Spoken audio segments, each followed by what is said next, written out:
Jean-Louis, lors de notre première rencontre, tu m'avais dit que les lieux de montagne que tu préférais étaient ceux qui évoquaient le recueillement et la prière, les chapelles par exemple. Alors on t'a amené aujourd'hui devant le monastère de la Grande Chartreuse. Est-ce que ça te touche? Ah, beaucoup, oui. Beaucoup, surtout que je suis en plein milieu de la tournée, tu sais, et tous les soirs c'est un peu le bruit, un peu la fureur, et je veux dire que ça m'aère l'esprit. Moi qui vis dans le stress, d'un coup je me sens apaisé. Je crois que le concert de ce soir va beaucoup s'en ressentir d'ailleurs. Il y a un peu de brouillard aujourd'hui, mais ce monastère est absolument magnifique, il est déjà millénaire. C'est un lieu de prière et de recueillement. Est-ce que tu comprends que des hommes soient là pour prier pour d'autres hommes? Bien sûr, oui, culturellement je le comprends, mais l'homme moderne, enfin à l'aube de 94, ça paraît de plus en plus anachronique, et je sais qu'il y a de plus en plus de gens qui sont attirés par ça.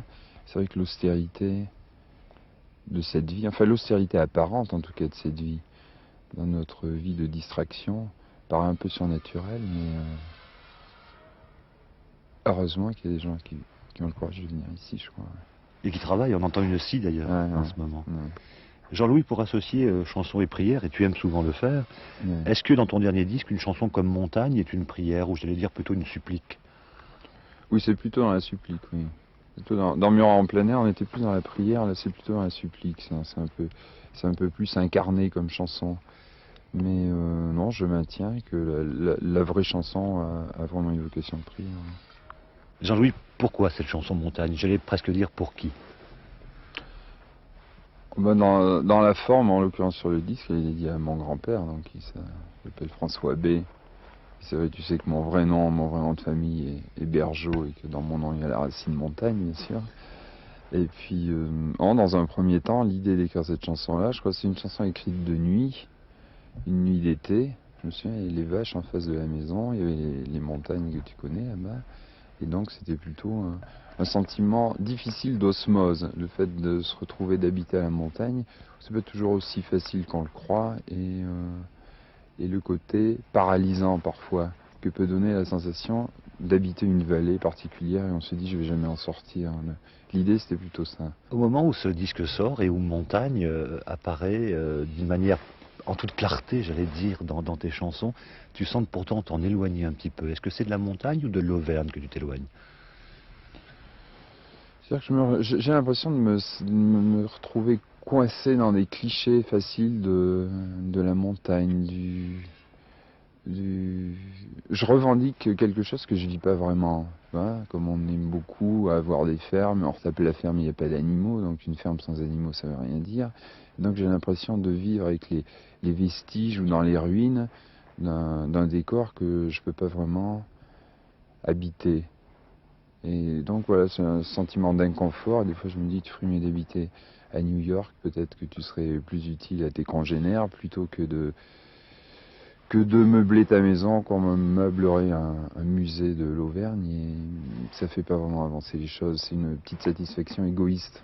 Faut être utile à sa vallée ou à la région dans laquelle on vit. C'est juste simplement pour l'habiter comme on habite un musée, c'est pas très intéressant. Donc c'est ce sentiment confus qui m'amène à dire ça des Mais fois. pourtant tu aimes y revenir en permanence. Il te la Ah ben faut, oui, bien tu sûr, travailles dans la ça me montagne. manque. Oui, bien sûr, et je travaille tout le temps là-bas et ça me manque. Et là, tous les jours, je me dis, voilà, je rentrerai bien à la maison, bien sûr, il y a ça, mais il y a je sais pas, une fois que je suis là-bas, je pense qu'il va falloir que je change un peu et que j'habite différemment chez moi. Mais on est beaucoup de gens, tu sais, à habiter la montagne, à y retourner, et en fait, on habite la montagne un peu comme des touristes, malgré tout. On a beau avoir nos ancêtres, on a beau tout restaurer, se réinstaller, tout ça, c'est un peu fou, c'est un peu... Voilà, il faut aussi parler de ce sentiment-là, quoi. Jean-Louis, toi qui es quelqu'un qui aime l'intimité essentiellement, tu t'es lancé dans une nouvelle aventure en montant sur scène. Alors ça, c'est Un emmerdement, tu pourrais dire. Non, mais non, j'ai beaucoup de plaisir à faire de la scène tous les soirs. J'ai beaucoup de plaisir, mais je maintiens. J'ai l'impression d'être encore dans le paradoxe, c'est-à-dire d'essayer de créer du silence avec mes chansons en faisant ce barouf-là tous les soirs. J'y trouve pas toute la satisfaction que j'aimerais y trouver. Ouais, c'est pas très promotionnel ce que je dis, mais je pense que c'est aussi un problème d'homme qu'il va falloir que je me coltine, c'est-à-dire que je peux pas... je peux pas asperger de décibels en revendiquant le silence, quoi. Donc je suis un peu gêné aux entournures. Bête de scène, c'est pas Murat. Eh ben, figure-toi que quand même si. C'est pour ça que je déborde tous les soirs d'une demi-heure ou de 40 minutes et que je vais voir les gens et que non, j'ai quand même du plaisir à faire ça. Mais il y a quelque chose en moi, quelque chose du bergeau d'ailleurs, qui est pas très content de tout ça. Alors quand la tournée, quand les spectacles seront terminés, quand les feux seront éteints, là, quelle va être ta première envie? Ma première envie, bah justement d'aller à la montagne et d'aller faire du ski, figure-toi. Non, je vais avoir une envie de... Eh bien, une envie de rester tranquillement à la maison. Et surtout l'envie d'écrire des nouvelles chansons et de faire le point sur ces nouvelles expériences. Murat est entre deux chaises, est entre deux sentiments, mais Murat se sent bien. Je me sens assez bien, mais j'ai une période qui est à la fois exaltante et qui est à la fois un peu pénible parce que je sens que l'heure des remises en question approche.